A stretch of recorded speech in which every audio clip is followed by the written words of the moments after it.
Hoy vamos a ver a Ramsés II y la construcción y el traslado del templo de Abu Simbel.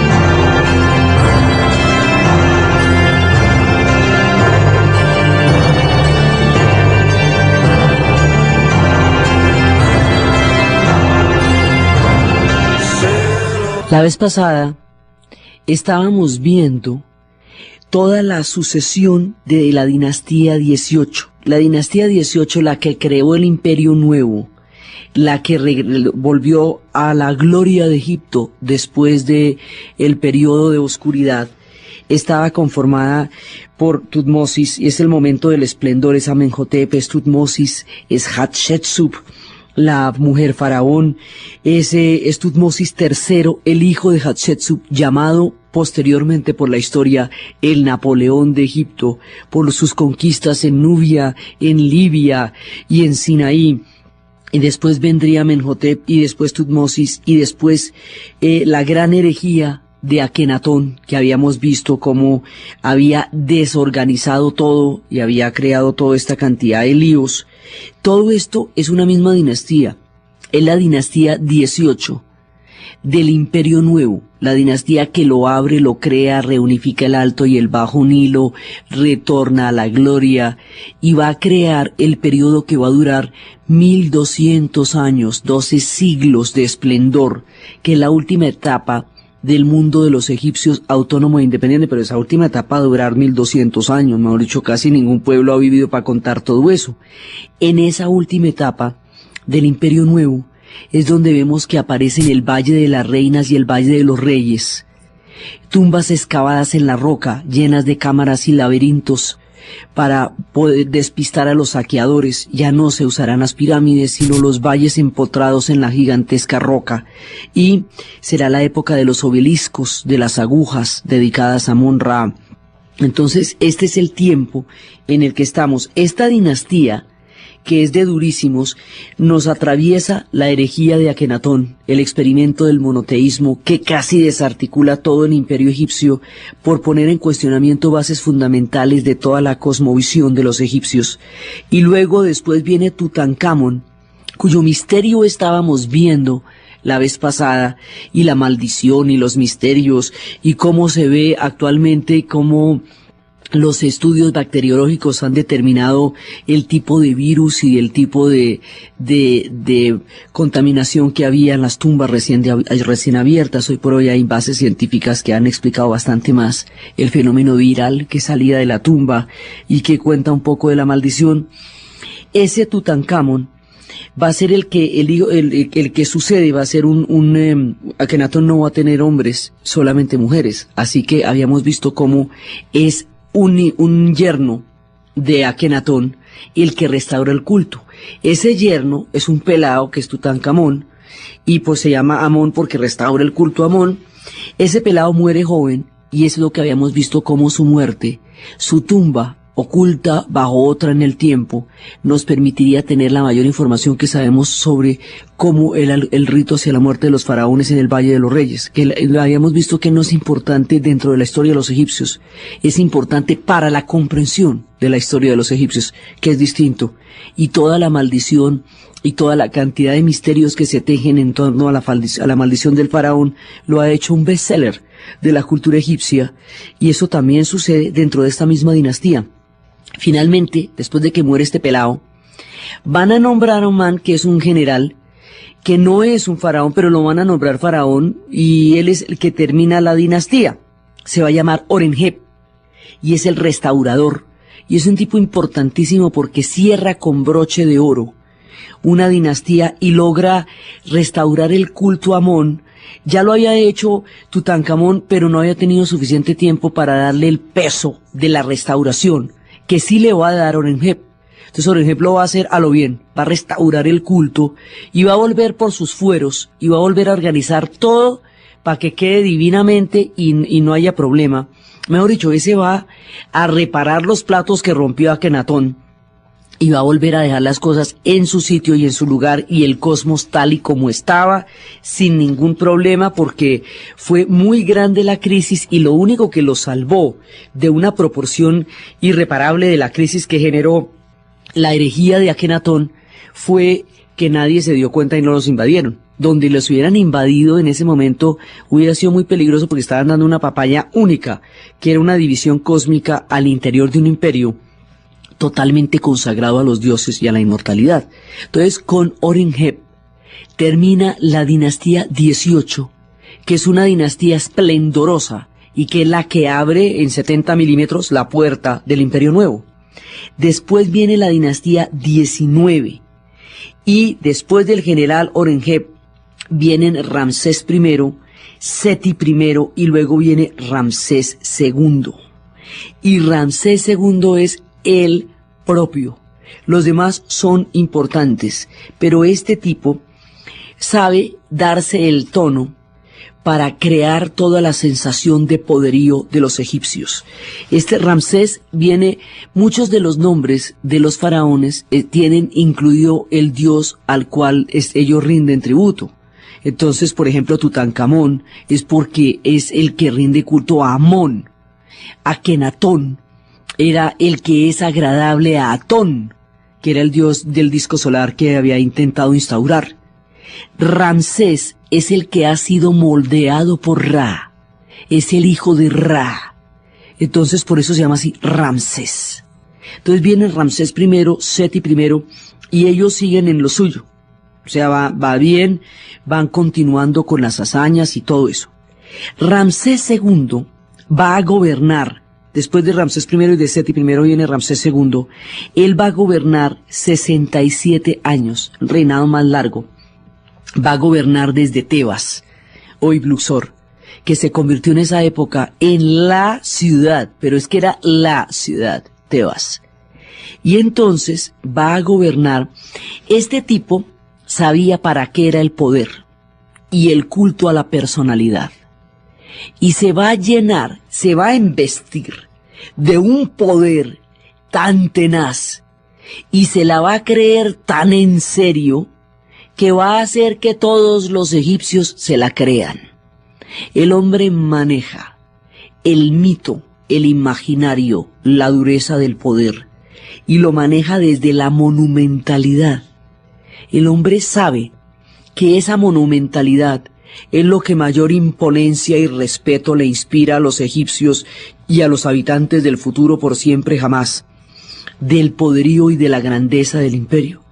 Utiliza la monumentalidad como plataforma de poder para gobernar todo ese tiempo y queda como un lulo.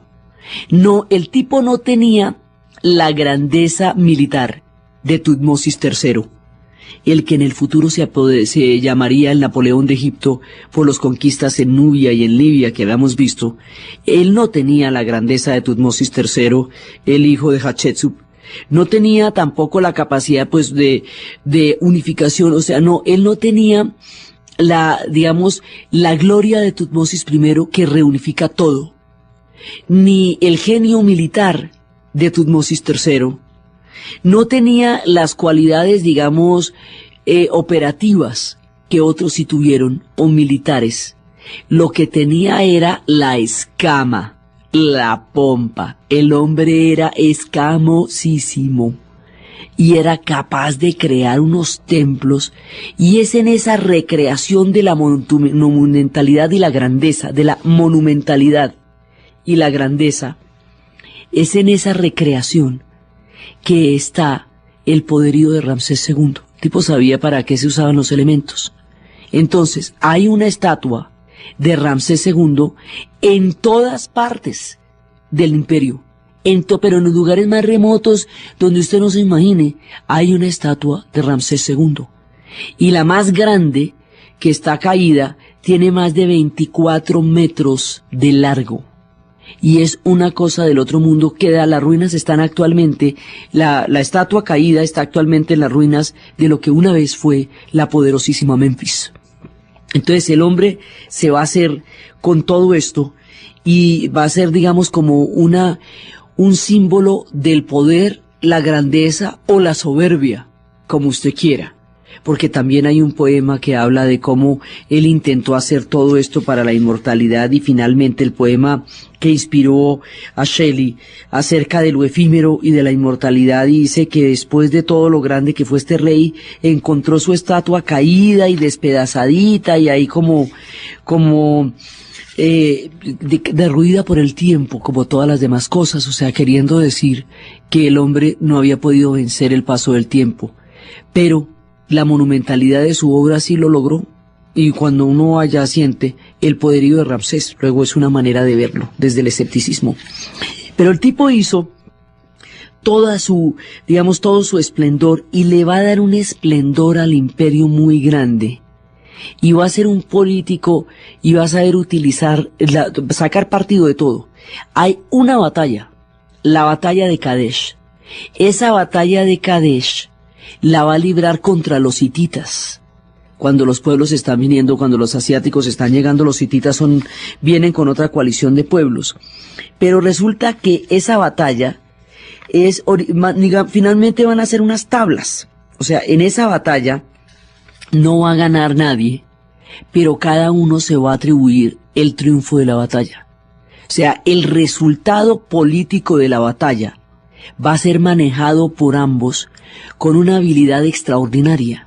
Entonces Ramsés va a reconstruir esta batalla y la van a esculpir en los templos de Karnak y de Abu Simbel, y eso se ve un batallonón tenacísimo, y se ven a los asiáticos sometidos con sus cabellos bajo los pies de los egipcios, y como había que comprobar usted cuánta gente se había bajado, pues las manos, usted tiene que llevar una mano de los soldados que había matado, entonces hay toda una montaña de manos para demostrar que habían matado muchísimos soldados, y esto es una gesta. Ramsés II convirtió a la batalla de Kadesh en una superproducción, megaproducción, y sobre la superproducción en la cual convirtió la batalla, montó la gloria de su reinado. Y dígame lo contrario, a su vez el rey hitita se devolvió a su tierra y volvió y la montó exactamente igual, y fue y dijo que era la batalla y que había vencido a los mismísimos egipcios, invencibles, poderosos, prósperos, ricos e inmortales, y que eso había engrandecido para siempre a los hititas. Y entonces los dos quedaron de acuerdo en que cada cual iba a narrar su batalla como mejor le pareciera, y que la iba a montar con su pueblo como su pueblo se lo permitiera. A lo bien. Mejor dicho, la batalla es lo de menos. La utilización política de la batalla y todo lo que se va a montar alrededor de ella es lo que realmente queda en el tiempo. Y pues por supuesto esto quedan unas imágenes que uno dice, qué cosa tan tremenda, qué batallonón, qué gesta, ¿sí? Y era una batalla que le permitió al rey hitita y al faraón egipcio pelechar sobre sus victorias y sobre sus glorias durante años y años y años. Así que los juegos de utilizar los resultados de las batallas políticamente para la gloria de los que las mandaron a hacer son viejos como la moda de andar a pie. Esto es antiguo como el pan. Entonces, con la batalla de Kadesh, el tipo quedó hecho. No necesitó ni ganarla, ¿cómo diría? Solo haberla peleado y punto, y haberla recreado de una manera tan magnificente que quedó como que eso hubiera sido el soporte de su gloria. Entonces, por eso decimos que este man es fantochísimo, porque es que Tutmosis sí ganó las batallas. Tutmosis III sí las ganó, y sí conquistó, y sí amplió y consolidó los reinos. Tutmosis I creó el Imperio Nuevo. Este tipo la montó con su batalla, que era una dicha. Entonces era el fantochazo, pero en su fantochería y en lo chicanero que era, logra crear un imaginario así de poderoso de lo que va a ser el imperio egipcio ante los egipcios.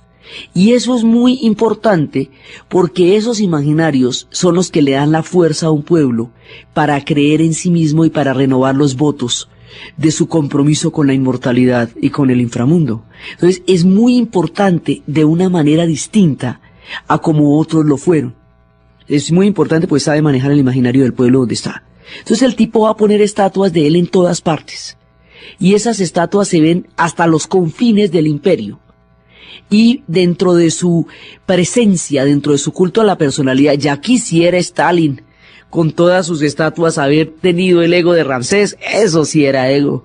Eso, mejor dicho, todos los que se han forjado a través del culto a la personalidad y las estatuas monumentales de su propia imagen como forma de sellar una dominación, son unos aprendices de guardería al lado de Ramsés, que sí tenía eso perfectamente claro, y la monumentalidad de una cultura lo suficientemente arraigada para poder soportar y entender ese desborde y ese alarde de poder. Dentro de este esquema, antes de la primera catarata, en el punto de Nubia, va a construir un templo gigantesco. ¿Por qué tan abajo? Porque es una manera de mostrar que su poderío está en todas partes. Usted llega desde allá, esto es un punto bastante remoto con relación a Tebas y con relación a los núcleos del imperio, pues esto ya es muy abajo en Nubia. Sin embargo, la construcción de un templo de tales proporciones, en un punto tan remoto, le quería decir a los habitantes de Nubia y a los habitantes de las tierras de ahí para abajo, mire, ¿cómo será de poderoso este imperio? Que en sus confines hay templos de este tamaño. Si en los confines hay templos de este tamaño, calcule cómo será la capital. Era una manera de imponer respeto, dominación, miedo, presencia y monumentalidad a la vez. La misma construcción del templo es un lenguaje que le está diciendo a los pueblos, aquí estamos ante la presencia de un imperio colosal, de un poderío inimaginable, mejor no lo retemos. Mejor, pues, más nos conviene estar en buenos términos con un imperio que despliega un poderío tan grande que hasta en los lugares más remotos es capaz de construir un templo de tales proporciones. Así queda en la mitad de la nada, rodeado por el desierto, ya en las tierras de Nubia, cerca de la catarata, el gigantesco y esplendoroso templo de Abu Simbel. El templo de Abu Simbel es una cosa del otro mundo. Y eso, digamos, es dentro de la monumentalidad, lo que va a hacer es el templo de Abu Simbel, y va a añadirle toda clase de monumentalidad al ya monumental y poderoso templo de Karnak y de Luxor. Los templos de Karnak y de Luxor, que ya eran la locura de lo impresionantes y a los que Hatshepsut les había hecho obeliscos y que tienen unas imágenes fantásticas, van a ser recreados por él con un poderío impresionante, pero va a ser por un lado eso, pero por el otro lado el templo de Abu Simbel en sí mismo va a ser la locura. Entonces va a ser este templo, y este templo, como muchas de las cosas que van a pasar con los egipcios, el templo va a ser en algún momento, cuando todo esto pase, cuando el tiempo se vaya, ese templo va a ser sepultado por la arena. Y durante muchísimo tiempo, la arena va a ocultar a los colosos de este templo. Pero en el siglo XIX, es cuando se va a recuperar, este templo va a ser visto por primera vez. Lo va a descubrir el suizo Burckhardt, lo va a encontrar en 1813, y finalmente primero lo van a encontrar y no se la van a creer, porque es que este templo tiene la altura de un edificio de 9 pisos. Es absolutamente, pero esto es empotrado en la roca, es una cosa de no creer. Entonces, primero, en 1813, el explorador suizo Ludwig Burckhardt lo encontró, pero estaba todavía completamente cubierto de arena. Después otros lo intentaron, los ingleses Banks y el italiano Finati intentaron y empezaron a describir lo fabuloso que era el templo, pero vieron solamente el templo pequeño, el de Nefertari, dedicado a Hathor, en 1815, pero no pudieron remover la tonelada de arena que obstruía la fachada. Entonces intuían, se veía el busto de la gran estatua de Ramsés, y hicieron esfuerzos absolutamente infructuosos para poder quitar toda esa cantidad de arena. Finalmente, Belzoni en 1817, después de más de un mes, remueve las toneladas de arena que habían logrado ocultar el templo, y es cuando llega Roberts. Y cuando llega David Roberts, es un escocés, un artista de una exquisitez y de una belleza, que es el que va a pintar este templo. Y la pintura de David Roberts es la primera imagen que el mundo va a tener de Abu Simbel. Entonces el tipo va llegando y escribe toda la cantidad de intentos y de esfuerzos que se han hecho por ver el templo de Abu Simbel. Llega en la mañana del 7 de noviembre. Empieza a contar en su diario, en sus jornadas, de cómo va a llegar allá y cómo va a ver la maravilla, el solo chisme de la monumentalidad y de la belleza de Abu Simbel ya había recorrido la tierra para cuando llega David Roberts y lo puede ver por primera vez y lo puede empezar a pintar.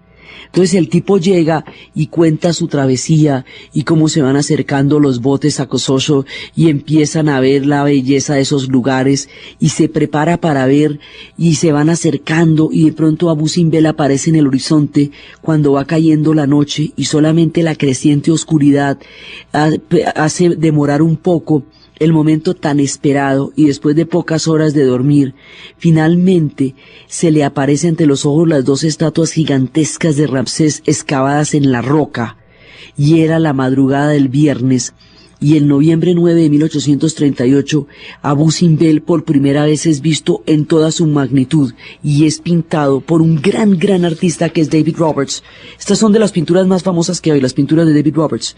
Entonces, el templo tiene las proporciones de 125 pies y más de 100 metros de alto, 125 pies de ancho y más de 100 metros de alto, que da la equivalencia a un edificio de 9 pisos. Tiene 4 estatuas y cada una tiene más de 65 metros y están reproducidas de los soberanos. Y estas estatuas, o sea, lo que el tipo encuentra, la descripción de ese templo, lo que Ramsés quiso plasmar ahí, vale. Y el experimento faraónico que el siglo XX hará para trasladar este templo en la montaña en el futuro venidero, y la proyección de inmortalidad que Ramsés logró a través de este templo, es lo que vamos a ver a continuación.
Frente a los ojos absolutamente maravillados de David Roberts están las 4 estatuas del templo de Abu Simbel.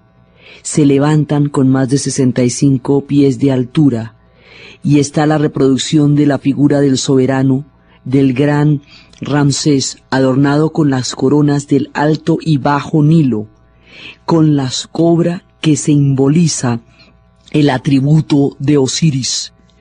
Y desde el punto de vista puramente arquitectónico y estético, los colosos de las grandes figuras son el soporte que es capaz de solucionar el problema de la estabilidad de un templo tan grande es a través de los colosos.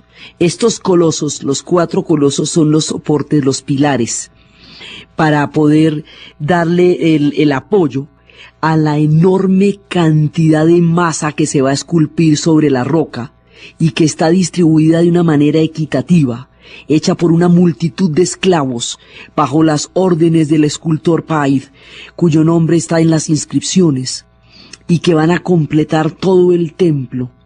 Y ahí están estructuras convexas que se llaman toros, y están cornisas de Urey, que es el nombre de la cobra, que es el símbolo de Osiris, y están las transcripciones en el relieve, y están los dos monos, los baboons, que son monos de culto, y sobre ellos a 8 pies de altura están los toros, y está todo dedicado, están los jeroglíficos, y debajo de la fachada están las figuras de Ra, con el halcón en su cabeza, y están el resto de los dioses, y está el chacal, el User, y están las figuras de Mat, la diosa de la verdad y la justicia, y están las 3 figuras de User, que es el chacal, de Mat, la reina de la verdad y la justicia, y la de Ra, que ha adoptado su posición divina. Él no se muestra como a diferencia, por ejemplo, de lo que intentó hacer Akenatón,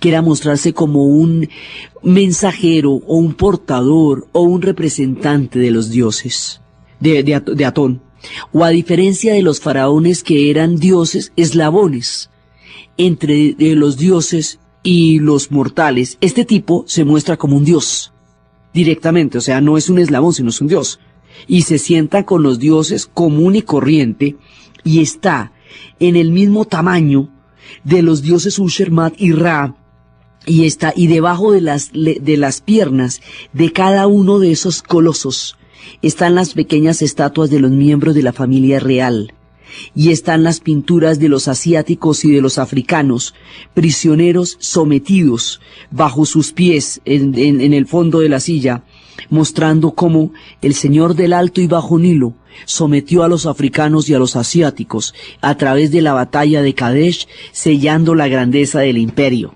Digamos, siempre que muestran a los asiáticos, los muestran sometidos en el piso debajo de los pies, mostrando que ellos eran, mejor dicho, los chachos de todos los chachos, y ahí aparecían los prisioneros asiáticos a cada uno de los lados de la silla, y estaba esculpido todo esto sobre la roca. Y el viento y la arena muchas veces erosionaron el templo, y hubo momentos en que los tuvieron que reparar. Aún durante el Imperio Nuevo le tocó a Seti II repararlo en el 2000, en el 1200 antes de Cristo, y hubo varias veces que tocó repararlo, pero siempre, digamos, estuvo como testimonio de la inmortalidad. En el equinoccio de septiembre, en el equinoccio de otoño, hay un momento en que entra el sol sobre 3 de las 4 figuras. En la 4ª figura no entra el sol, porque la 4ª figura es Path, el dios de la oscuridad. Entonces el sol no debe alumbrarlo, porque su naturaleza es lo oscuro. Entonces lo que va a iluminar son los dioses y a Ramsés, convertido en dios, en el Sanctum Sanctorum, de la parte interior de lo que va a ser el templo.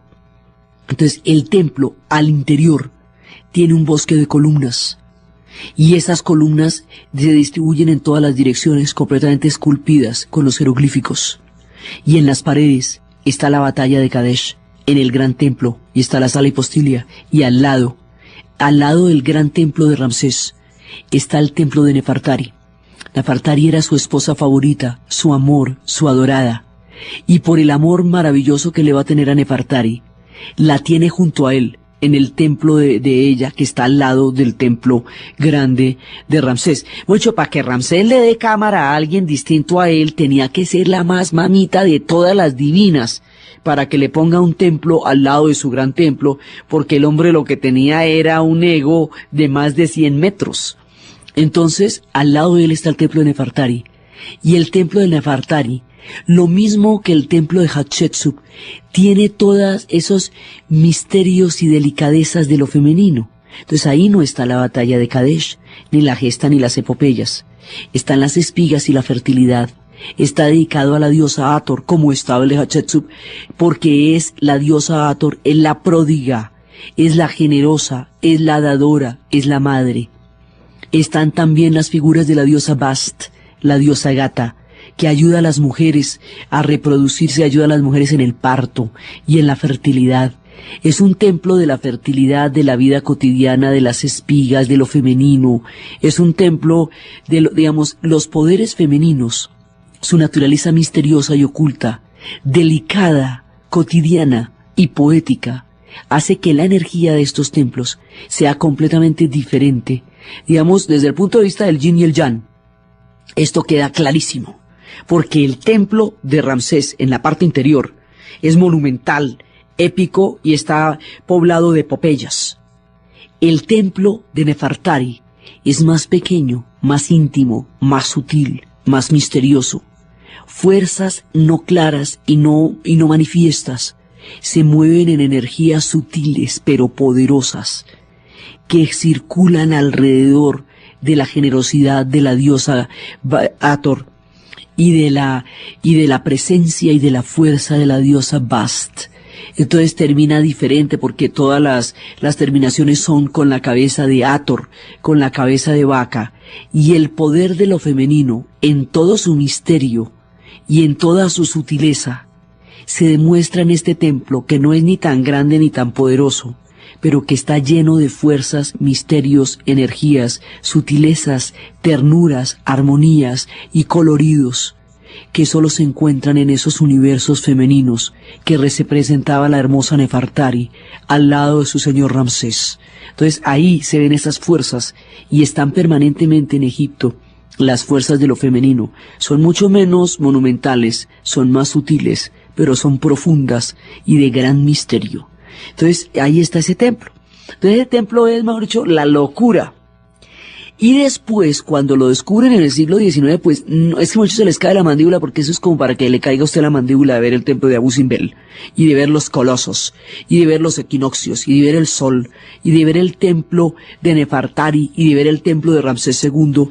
Ese templo lo empotraron en la montaña, mejor dicho, tallaron la roca viva de la montaña, y sale como un alto relieve sobre la montaña rocosa.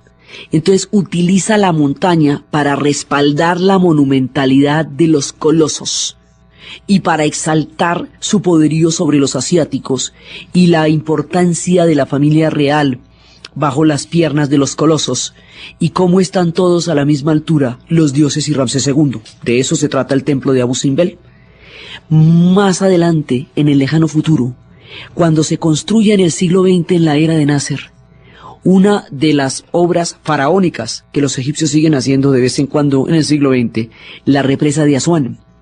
Cuando se vaya a construir la represa de Asuán, que eso vamos a ver que eso es una cosa mucho lo tremenda, porque es toda la canalización de las aguas del Nilo para dar energía al Egipto moderno en el siglo XX y será el símbolo del nuevo Egipto. Eso, digamos, eso va a ser una cosa muy importante.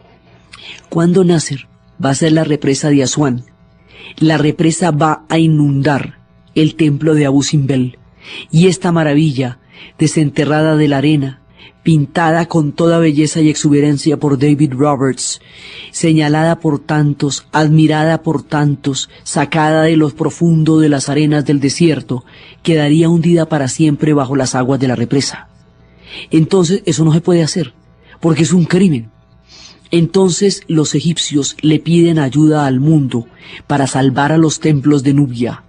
Nubia se va a hundir irremediablemente bajo las aguas, y la inmortalidad que tanto ha costado la gestación de semejante imperio quedaría amenazada, y al quedar amenazada la permanencia de la inmortalidad, quedaría amenazada la existencia cósmica del hombre que hizo posible todo eso, de Ramsés y de los suyos. Entonces Egipto pide ayuda al mundo, y el mundo ayudará a Egipto. El mundo ha consentido a Egipto y lo ayudará. Y lo que van a hacer con el templo de Abu Simbel es tan impresionante como la construcción mismísima del templo y como la grandeza de Ramsés II, y equivaldrá también a la futura grandeza de Nasser en su estilo. Van a coger este templo, esto es una cosa, mejor dicho, narrarlo es una cosa impresionante. Van a llegar expertos de todas partes del mundo Van a llegar todos los amantes de la egiptología, van a llegar arquitectos, van a llegar arqueólogos, van a llegar ingenieros, van a llenar eso de grúas, van a hacer una obra de una monumentalidad tan grande como el templo mismo. Van a coger los colosos y van a romper los bloques, los van a romper como un rompecabezas. Van a hacerse, digamos, van a cincelarlos en piezas absolutamente precisas para moverlos 200 metros arriba con todo y montaña y volverlos a armar. Es decir, van a convertir el templo de Abu Simbel en un rompecabezas y van a coger con grúas gigantescas cada una de las piezas del rompecabezas y la van a armar 200 metros más arriba para salvarla de la creciente de las aguas de la represa. Pero como esto está empotrado en la montaña, no es separado de la montaña, van a trasladar la montaña, así como les digo, la montaña. Cogieron la montaña y la parten en pedazos y la trepan 200 metros más arriba, vuelven y cazan cada una de esas piezas en un trabajo que va a durar 4 años. Y va a requerir de toda la tecnología del siglo XX, de todos los avances de la civilización y de toda la magia de la ingeniería y de la arquitectura para respetar el legado de Ramsés II y salvar a los templos de Nubia de las aguas y dejarlos donde deben estar, en el camino de la inmortalidad. En la parte de atrás de la montaña hay una cantidad de cables como si usted sujetara una cara con un gran moño en la parte de atrás.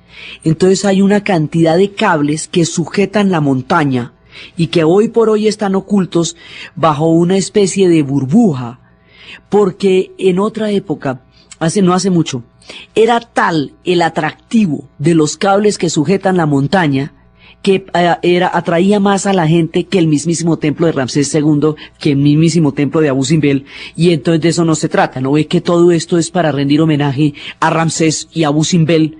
Y la ingeniería fue el medio para hacer posible el conocimiento de la inmortalidad, pero la ingeniería no era la inmortalidad misma. Entonces por eso decidieron tapar los cables que sujetan la montaña, para que lo que la gente vea y se concentre es en la montaña y en el templo de Abu Simbel.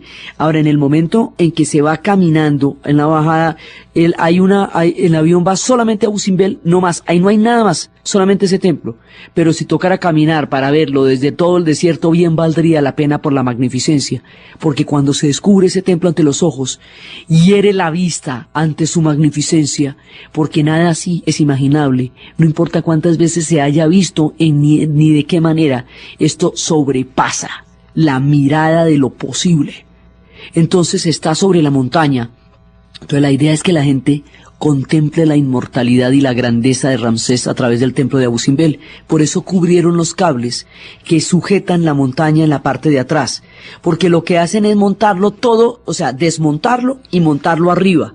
Pero entonces, como van a desmontar la montaña, pues la tienen es que sujetar, porque ya no está sujeta a la tierra como estaba originalmente, sino que va a estar sujetada por un sistema de cables que la fija al mundo para hacer posible la fachada y la maravilla. Pero esto no es solo una fachada, es un templo, son 2 templos. Entonces todos los bosques de columnas que están al interior del templo, tanto del de Nefertari como el de Ramsés, tuvieron que ser trasplantados también, reconstruidos también y puestos también, porque si fuera solamente la fachada, pues usted mueve la fachada y la sube con todo lo que eso implica, pero es que movieron la montaña, movieron la fachada y movieron las columnas y recrearon el templo con su interior y con su exterior y con los colosos. Ahora tenemos el problema del equinoccio. Bueno, ya montamos el templo. ¿Y cómo hacemos para que nos llegue el sol otra vez? Porque si el equinoccio no proyecta la sombra y no se ve el sol en el Santo Santorum sobre los colosos, entonces no hemos cumplido el sentido místico del templo, ¿no ve? El primer año, el sol iluminó una de las estatuas.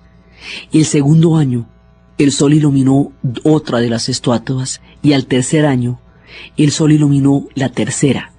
Cuando se iluminaron los 3 de los 4 dioses, porque el cuarto es el dios de la oscuridad y no debe recibir el sol. Cuando el equinoccio volvió a proyectar sobre los colosos la sombra y el sol que anuncia la bendición de Ra sobre Ramsés, entonces y sólo entonces se completó la obra, porque sin el cruce de los equinoccios, en el punto exacto en que Ra favorece al faraón que tanto tributo le da, la obra hubiera sido un prodigio de la ingeniería, pero no un acto de la fe y de la magia, como fue la construcción del templo. Hoy por hoy, se logra que el equinoccio, en el momento del equinoccio, el sol entre a 3 de los 4 dioses y se pueda mirar y apreciar en toda su magnificencia mística y cósmica el templo de Abu Simbel, la presencia eterna de Ramsés y la maravilla de la ingeniería del mundo moderno cuando se pone al servicio de los inmortales y de la grandeza, y cuando construye obras para el espíritu de la humanidad y no para la vanidad de lo efímero. Entonces, con ese templo el tipo queda hecho. Y eso nos anuncia de una vez, de Nubia para abajo, que mejor no meterse con un imperio que sella su presencia con templos tan monumentales como el de Abu Simbel. Entonces, y de ahí para abajo y de ahí para arriba, el Alto y Bajo Nilo quedan perfectamente delimitados por la grandeza de Ramsés. Y eso fue lo que hizo. Y era tan importante y tan grande y tan maravillosa Tebas, y tan esplendoroso que hasta está mencionada en la Ilíada. Más adelante van a decir que Aquiles, cuando le dicen que vuelva a la batalla, dice que él no volvería a la guerra, ni siquiera por todas las riquezas de la Tebas de los egipcios. Las referencias que hay, ya los griegos ya van a empezar a aparecer en escena, las referencias que va a haber con ellos muestran una admiración por un mundo inimaginablemente colosal, y parte de todo eso era el mundo que había hecho Ramsés. Entonces, Ramsés deja su sello, su impronta, de una manera impresionante, porque pues él era un dios en todo el sentido de la palabra. Y era la manera de decir, por aquí estuve y por aquí estuvimos nosotros, y finalmente parte de lo que más queda son lo que él hizo. Entonces, Ramsés va a ser, pues, digamos, el hombre que va a crear todo esto. Y más adelante, después de la era de Ramsés, viene, digamos, estamos en la 19ª dinastía, que es la de Ramsés y la de Seti. Pero Ramsés pues es el que más nos va a ocupar cámara, precisamente por el grado de monumentalidad que va a manejar. Entonces, después de la tradición de Ramsés, va a venir otro faraón. Ese faraón es el que se dice que fue el faraón que no conoció a José. Ese faraón, dentro de la misma línea, más adelante, un poco más adelante, se va a llamar Merneptah. Ptah por la diosa Ptah, el dios Pap, que es el dios de la oscuridad, o sea, escrito P-T-A-H. Entonces Merneptah, por el dios de la oscuridad, por el dios Pat, que es el que les digo que no se ilumina dentro del templo de Abu Simbel, porque es el dios de la oscuridad. Ese tipo estaba gobernando en la época en la que se sitúa bíblicamente el Éxodo. Entonces a él le tocó, a este tipo Merneptah, es el que le va a tocar la salida de los israelitas de Egipto. Su cuerpo, su momia, se encontró con sal, con una gran cantidad de sal marina, sal que no hay en el Nilo. Por eso se dice que ese faraón murió ahogado en las aguas del Mar Rojo en el momento en que se presentó la subida de las olas. Hoy por hoy, con el desastre tan terrible del Asia, sabemos que lo que sucede, ese fenómeno de cómo se recogieron las aguas del Mar Rojo, permitieron el paso de los israelitas y luego se devolvieron, corresponde a lo que llamamos el fenómeno de tsunami. Y es que el mar se recoge y luego se vierte con una fuerza inusitada sobre las costas. Eso es lo que, digamos, es la explicación que hoy tenemos del fenómeno de la apertura de las aguas del Mar Rojo. Entonces se dice que este faraón no conoció a José, porque ya después, digamos, José entró en la época de los Hicsos, llegó a ser visir y fue bien acogido por el pueblo egipcio en ese momento. En tiempos de Ramsés, los israelitas van a ser esclavizados, perderán ese estatus que tenían. Muchos otros pueblos fueron esclavizados junto con los israelitas. Será una etapa, en que la grandeza se edificará sobre la esclavitud. Y ya para la época de Merneptah, los israelitas son esclavos. Él ya no conoció a José. Entonces ya no tiene esa referencia, tan mágica y tan bienvenida que tenían los israelitas. Ahora son esclavos. Entonces, en este punto, en la salinidad de esta momia, es donde se ubica el relato del Éxodo, tiempo después de la era de Ramsés. Entonces, en el relato del Éxodo, lo que pasa es que vienen las 7 plagas, pero aquí hay una serie, de sincronicidades de la historia. Los egipcios van a empezar a recibir invasiones por donde menos lo van a esperar, por donde nunca habían llegado. Las invasiones normalmente habían llegado del Asia, venían del Sinaí, venían por la tierra de la península del Sinaí, venían del Mar Rojo, pero nunca habían llegado por el mar, nunca habían llegado por arriba, por el Mediterráneo. ¿Y qué pasa? Es que resulta que la historia del Mediterráneo y de todo el desarrollo que el Mediterráneo va a tener y las civilizaciones que van a tener son muy posteriores al desarrollo de los egipcios. Por eso no se les había aparecido por allá nadie. Se están formando lo que serían después los griegos y los pueblos aqueos y los pueblos eolos y los pueblos jonios.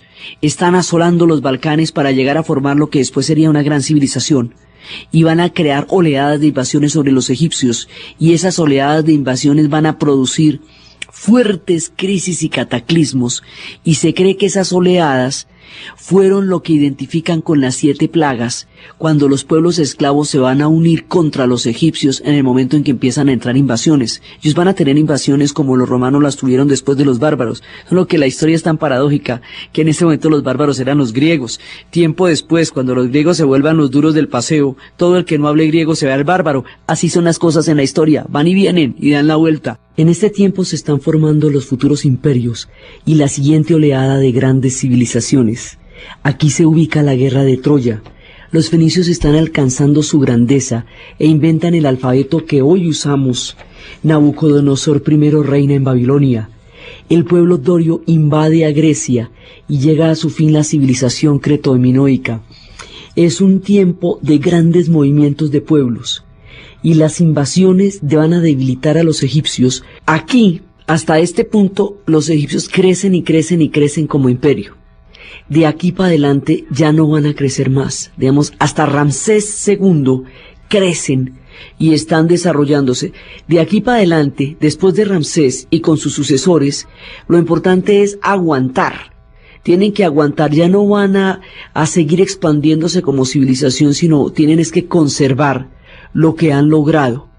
Lo que pasa es que lo van a aguantar mucho, mucho tiempo también, pero de aquí para adelante les queda aguantar todas estas oleadas que están viniendo por el mar y que están viniendo por los corredores.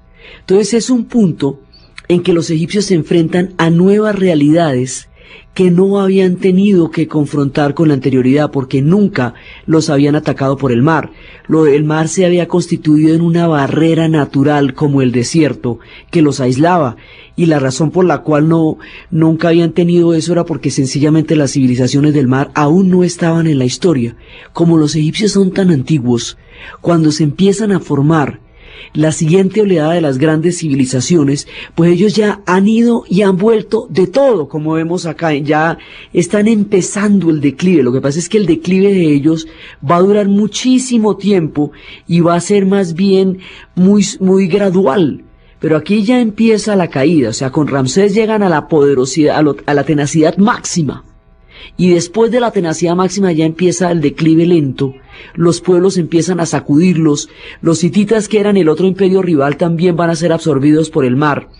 Entonces, cuando los dos grandes imperios que estaban al lado y lado, que eran los hititas y los egipcios, empiezan a debilitarse, todos los demás pueblos que los rodean empiezan a fortalecerse y a tratar de meterse dentro del imperio, que es la lógica de los imperios. En un momento dado, los pueblos que están naciendo y los pueblos que se están fortaleciendo van a empezar a meterse y a tratar de buscar un asidero dentro de esos imperios que tradicionalmente han sido ricos y opulentos.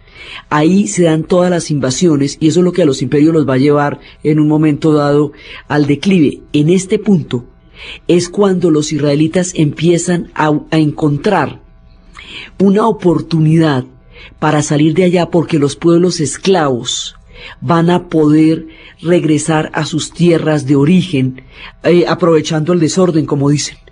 Entonces ahí es cuando los israelitas van a buscar, cuando los hebreos van a buscar la salida, cuando aparece la figura de Moisés, que va a consolidar la tradición judaica. Entonces, en ese punto del relato, en el punto del Éxodo, cuando las 7 plagas de Egipto y la salida de los israelitas y su travesía por el mar, dejamos este pedazo de la historia, la salida de los israelitas, la siguiente parte del mundo de los faraones, del imperio nuevo, de la llegada de los griegos, de la futura Alejandría, del ocaso del imperio, que después de esto ya empezará a conocer tiempos difíciles y empezará a perderse en el tiempo y en el olvido un poco todo lo que fue la grandeza y lo que se historia de los israelitas por el Sinaí y del mundo mosaico, es lo que vamos a ver en el siguiente programa.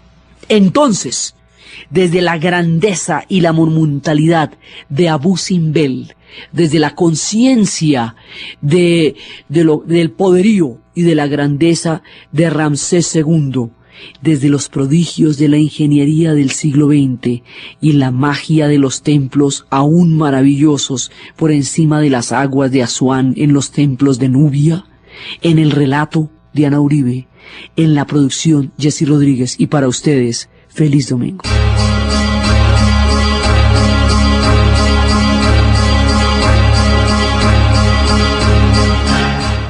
Y de la inmortalidad dice que después de todo lo grande que fue este rey, encontró su estatua caída y despedazadita y ahí como derruida por el tiempo, como todas las demás cosas, o sea, queriendo decir que el hombre no había podido vencer el paso del tiempo, pero la monumentalidad de su obra sí lo logró.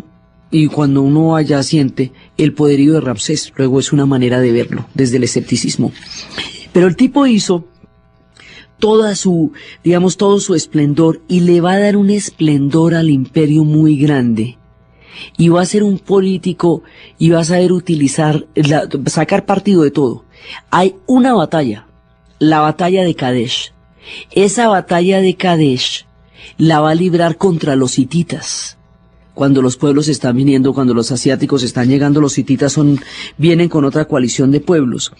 Pero resulta que esa batalla finalmente van a ser unas tablas.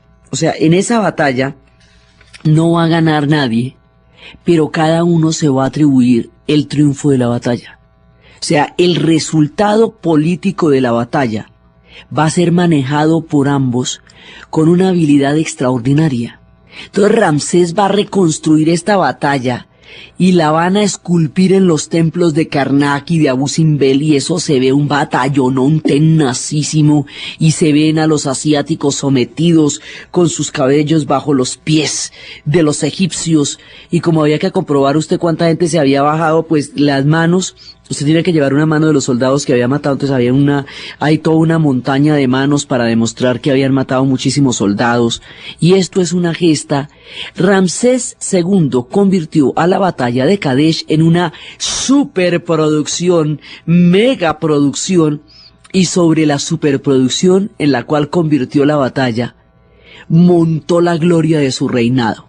Y dígame lo contrario, a su vez, el rey hitita se devolvió a su tierra y volvió y la montó exactamente igual, y fue y dijo que era la batalla y que había vencido a los mismísimos egipcios, invencibles, poderosos, prósperos, ricos e inmortales, y que eso había engrandecido para siempre a los hititas. Y entonces los dos quedaron de acuerdo en que cada cual iba a narrar su batalla como mejor le pareciera, y que la iba a montar con su pueblo como su pueblo se lo permitiera. A lo bien, ¿ve? Mejor dicho, la batalla es lo de menos. La utilización política de la batalla y todo lo que se va a montar alrededor de ella es lo que realmente queda en el tiempo. Y pues por supuesto esto quedan unas imágenes que uno dice, qué cosa tan tremenda, qué batallonón, qué esta, ¿sí? Y era una batalla que le permitió al rey hitita y al faraón egipcio pelechar sobre sus victorias y sobre sus glorias durante años y años y años. Así que los juegos de utilizar los resultados de las batallas políticamente para la gloria de los que las mandaron a hacer son viejos como la moda de andar a pie. Esto es antiguo como el pan. Entonces, con la batalla de Kadesh, el tipo quedó hecho. No necesitó ni ganarla, ¿cómo diría? Solo haberla peleado y punto, y haberla recreado de una manera tan magnificente que quedó como que eso hubiera sido el soporte de su gloria. Entonces, por eso decimos que este man es fantochísimo, porque es que Tutmosis sí ganó las batallas. Tutmosis III sí las ganó, y sí conquistó, y sí amplió y consolidó los reinos. Tutmosis I creó el Imperio Nuevo. Este tipo la montó con su batalla, que era una dicha. Entonces era el fantochazo, pero en su fantochería y en lo chicanero que era, logra crear un imaginario así de poderoso de lo que va a ser el imperio egipcio ante los egipcios. Y eso es muy importante porque esos imaginarios son los que le dan la fuerza a un pueblo para creer en sí mismo y para renovar los votos de su compromiso con la inmortalidad y con el inframundo. Entonces es muy importante de una manera distinta a como otros lo fueron. Es muy importante pues sabe manejar el imaginario del pueblo donde está. Entonces el tipo va a poner estatuas de él en todas partes. Y esas estatuas se ven hasta los confines del imperio. Y dentro de su presencia, dentro de su culto a la personalidad, ya quisiera Stalin con todas sus estatuas haber tenido el ego de Ramsés. Eso sí era ego. Eso, mejor dicho, todos los que se han forjado a través del culto a la personalidad y las estatuas monumentales de su propia imagen. Hoy vamos a ver a Ramsés II y la construcción y el traslado del templo de Abu Simbel.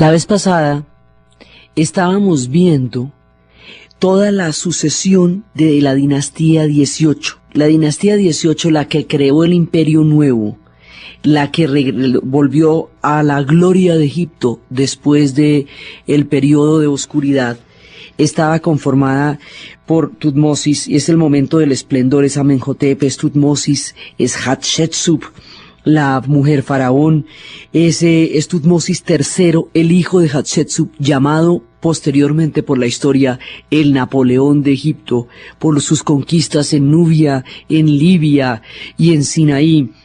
Y después vendría Amenhotep, y después Tutmosis, y después la gran herejía de Akenatón, que habíamos visto cómo había desorganizado todo y había creado toda esta cantidad de líos. Todo esto es una misma dinastía, es la dinastía 18 del Imperio Nuevo, la dinastía que lo abre, lo crea, reunifica el Alto y el Bajo Nilo, retorna a la gloria y va a crear el periodo que va a durar 1200 años, 12 siglos de esplendor, que es la última etapa del mundo de los egipcios autónomo e independiente, pero esa última etapa va a durar 1200 años, mejor dicho, casi ningún pueblo ha vivido para contar todo eso. En esa última etapa del Imperio Nuevo es donde vemos que aparecen el Valle de las Reinas y el Valle de los Reyes, tumbas excavadas en la roca, llenas de cámaras y laberintos, para poder despistar a los saqueadores. Ya no se usarán las pirámides, sino los valles empotrados en la gigantesca roca. Y será la época de los obeliscos, de las agujas dedicadas a Amón-Ra. Entonces, este es el tiempo en el que estamos. Esta dinastía, que es de durísimos, nos atraviesa la herejía de Akenatón, el experimento del monoteísmo que casi desarticula todo el imperio egipcio por poner en cuestionamiento bases fundamentales de toda la cosmovisión de los egipcios. Y luego después viene Tutankamón, cuyo misterio estábamos viendo la vez pasada, y la maldición y los misterios, y cómo se ve actualmente, cómo los estudios bacteriológicos han determinado el tipo de virus y el tipo de contaminación que había en las tumbas recién abiertas. Hoy por hoy hay bases científicas que han explicado bastante más el fenómeno viral que salía de la tumba y que cuenta un poco de la maldición.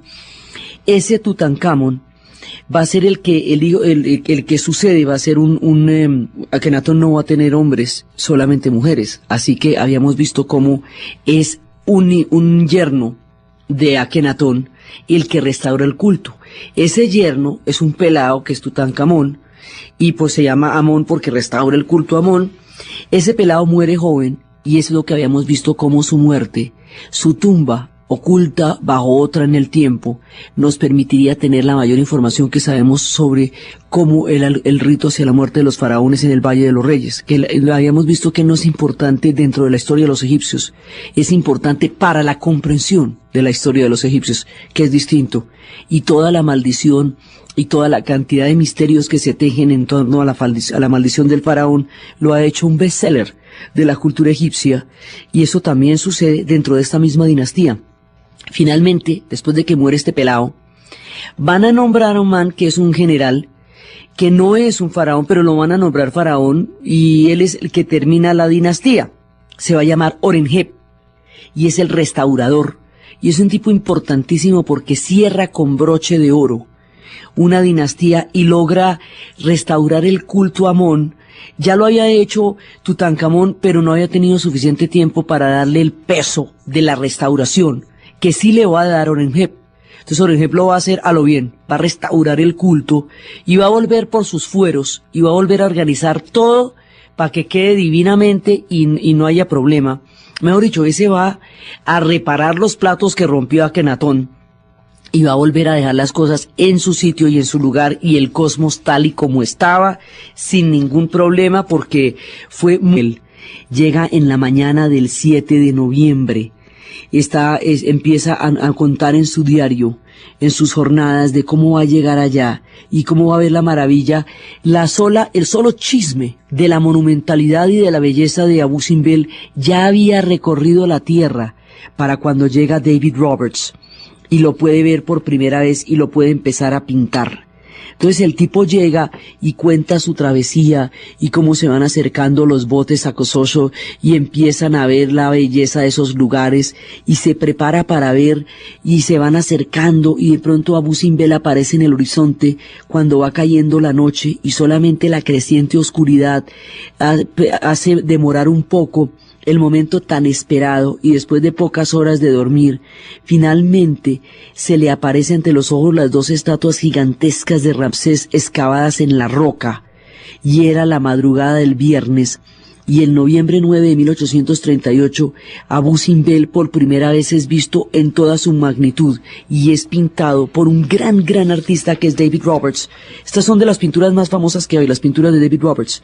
Entonces, el templo tiene las proporciones de 125 pies y más de 100 metros de alto, 125 pies de ancho y más de 100 metros de alto, que da la equivalencia a un edificio de 9 pisos. Tiene 4 estatuas y cada una tiene más de 65 metros y están reproducidas de los soberanos. Y estas estatuas, o sea, lo que el tipo encuentra, la descripción de ese templo, lo que Ramsés quiso plasmar ahí, vale. Y el experimento faraónico que el siglo XX hará para trasladar este templo en la montaña en el futuro venidero, y la proyección de inmortalidad que Ramsés logró a través de este templo, es lo que vamos a ver a continuación.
Frente a los ojos absolutamente maravillados de David Roberts están las 4 estatuas del templo de Abu Simbel. Se levantan con más de 65 pies de altura y está la reproducción de la figura del soberano, del gran Ramsés, adornado con las coronas del Alto y Bajo Nilo, con la cobra que simboliza el atributo de Osiris. Y desde el punto de vista puramente arquitectónico y estético, los colosos de las grandes figuras son el soporte que es capaz de solucionar el problema de la estabilidad de un templo tan grande. Es a través de los colosos. Estos colosos, los 4 colosos, son los soportes, los pilares, para poder darle el apoyo a la enorme cantidad de masa que se va a esculpir sobre la roca y que está distribuida de una manera equitativa, hecha por una multitud de esclavos bajo las órdenes del escultor Paid, cuyo nombre está en las inscripciones, y que van a completar todo el templo. Y ahí están estructuras como forma de sellar una dominación. Son unos aprendices de guardería al lado de Ramsés, que sí tenía eso perfectamente claro, y la monumentalidad de una cultura lo suficientemente arraigada para poder soportar y entender ese desborde y ese alarde de poder. Dentro de este esquema, antes de la primera catarata, en el punto de Nubia, va a construir un templo gigantesco. ¿Por qué tan abajo? Porque es una manera de mostrar que su poderío está en todas partes. Usted llega desde allá, esto es un punto bastante remoto con relación a Tebas y con relación a los núcleos del imperio, pues esto ya es muy abajo en Nubia. Sin embargo, la construcción de un templo de tales proporciones, en un punto tan remoto, le quería decir a los habitantes de Nubia y a los habitantes de las tierras de ahí para abajo, mire, ¿cómo será de poderoso este imperio? Que en sus confines hay templos de este tamaño. Si en los confines hay templos de este tamaño, calcule cómo será la capital. Era una manera de imponer respeto, dominación, miedo, presencia y monumentalidad a la vez. La misma construcción del templo es un lenguaje que le está diciendo a los pueblos, aquí estamos ante la presencia de un imperio colosal, de un poderío inimaginable, mejor no lo retemos. Mejor, pues, más nos conviene estar en buenos términos con un imperio que despliega un poderío tan grande que hasta en los lugares más remotos es capaz de construir un templo de tales proporciones. Así queda en la mitad de la nada, rodeado por el desierto, ya en las tierras de Nubia, cerca de la catarata, el gigantesco y esplendoroso templo de Abu Simbel. El templo de Abu Simbel es una cosa del otro mundo. Y eso, digamos, es dentro de la monumentalidad, es lo que va a hacer, es el templo de Abu Simbel, y va a añadirle toda clase de monumentalidad al ya monumental y poderoso templo de Karnak y de Luxor. Los templos de Karnak y de Luxor, que ya eran la locura de lo impresionantes y a los que Hatshepsut les había hecho obeliscos y que tienen unas imágenes fantásticas, van a ser recreados por él con con un poderío impresionante, pero va a ser por un lado eso, pero por el otro lado el templo de Abu Simbel en sí mismo va a ser la locura. Entonces va a ser este templo, y este templo, como muchas de las cosas que van a pasar con los egipcios, el templo va a ser en algún momento, cuando todo esto pase, cuando el tiempo se vaya, ese templo va a ser sepultado por la arena. Y durante muchísimo tiempo, la arena va a ocultar a los colosos de este templo. Pero en el siglo XIX, es cuando se va a recuperar, este templo va a ser visto por primera vez. Lo va a descubrir el suizo Burckhardt, lo va a encontrar en 1813 y finalmente primero lo van a encontrar y no se la van a creer, porque es que este templo tiene la altura de un edificio de 9 pisos. Es absolutamente, pero esto es empotrado en la roca, es una cosa de no creer. Entonces, primero, en 1813, el explorador suizo Ludwig Burckhardt lo encontró, pero estaba todavía completamente cubierto de arena. Después otros lo intentaron, los ingleses Banks y el italiano Finati intentaron y empezaron a describir lo fabuloso que era el templo, pero vieron solamente el templo pequeño, el de Nefertari, dedicado a Hathor, en 1815, pero no pudieron remover la tonelada de arena que obstruía la fachada. Entonces intuían, se veía el busto de la gran estatua de Ramsés y hicieron esfuerzos absolutamente infructuosos para poder quitar toda esa cantidad de arena. Finalmente, Belzoni en 1817, después de más de un mes, remueve las toneladas de arena que habían logrado ocultar el templo, y es cuando llega Roberts. Y cuando llega David Roberts, es un escocés, un artista de una exquisitez y de una belleza, que es el que va a pintar este templo. Y la pintura de David Roberts es la primera imagen que el mundo va a tener de Abu Simbel. Entonces el tipo va llegando y escribe toda la cantidad de intentos y de esfuerzos que se han hecho por ver el templo de Abu Simbel. Muy grande la crisis, y lo único que lo salvó de una proporción irreparable de la crisis que generó la herejía de Akenatón fue que nadie se dio cuenta y no los invadieron. Donde los hubieran invadido en ese momento hubiera sido muy peligroso, porque estaban dando una papaya única, que era una división cósmica al interior de un imperio totalmente consagrado a los dioses y a la inmortalidad. Entonces, con Horemheb termina la dinastía 18, que es una dinastía esplendorosa y que es la que abre en 70 milímetros la puerta del Imperio Nuevo. Después viene la dinastía 19, y después del general Horemheb vienen Ramsés I, Seti I, y luego viene Ramsés II. Y Ramsés II es el propio. Los demás son importantes, pero este tipo sabe darse el tono para crear toda la sensación de poderío de los egipcios. Este Ramsés viene, muchos de los nombres de los faraones tienen incluido el dios al cual ellos rinden tributo. Entonces, por ejemplo, Tutankamón es porque es el que rinde culto a Amón. Akenatón era el que es agradable a Atón, que era el dios del disco solar que había intentado instaurar. Ramsés es el que ha sido moldeado por Ra, es el hijo de Ra. Entonces por eso se llama así Ramsés. Entonces viene Ramsés I, Seti I, y ellos siguen en lo suyo.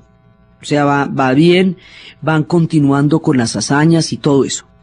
Ramsés II va a gobernar, después de Ramsés I y de Seti I viene Ramsés II, él va a gobernar 67 años, el reinado más largo.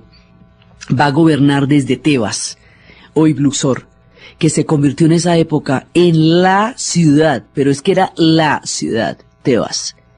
Y entonces va a gobernar.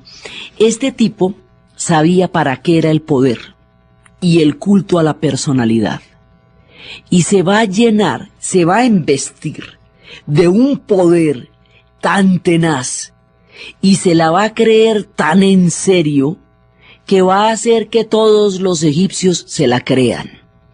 El hombre maneja el mito, el imaginario, la dureza del poder, y lo maneja desde la monumentalidad.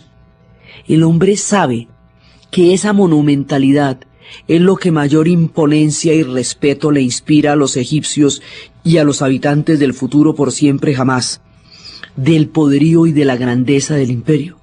Utiliza la monumentalidad como plataforma de poder para gobernar todo ese tiempo, y queda como un lulo.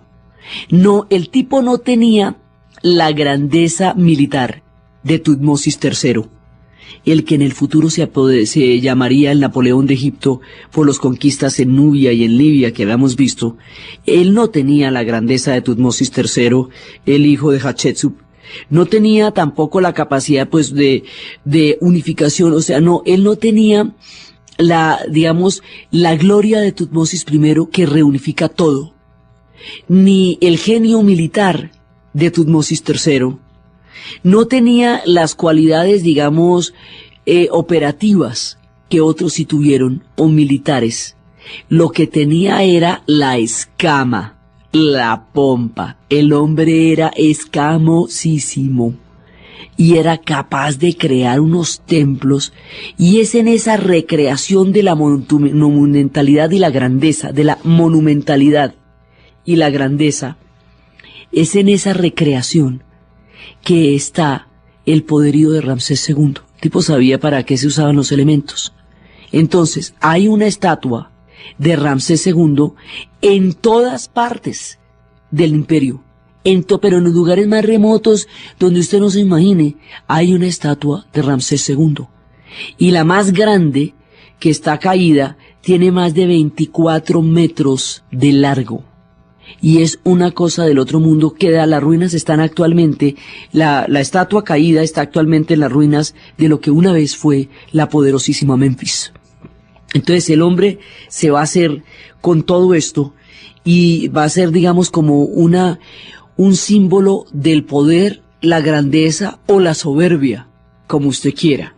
Porque también hay un poema que habla de cómo él intentó hacer todo esto para la inmortalidad, y finalmente el poema que inspiró a Shelley acerca de lo efímero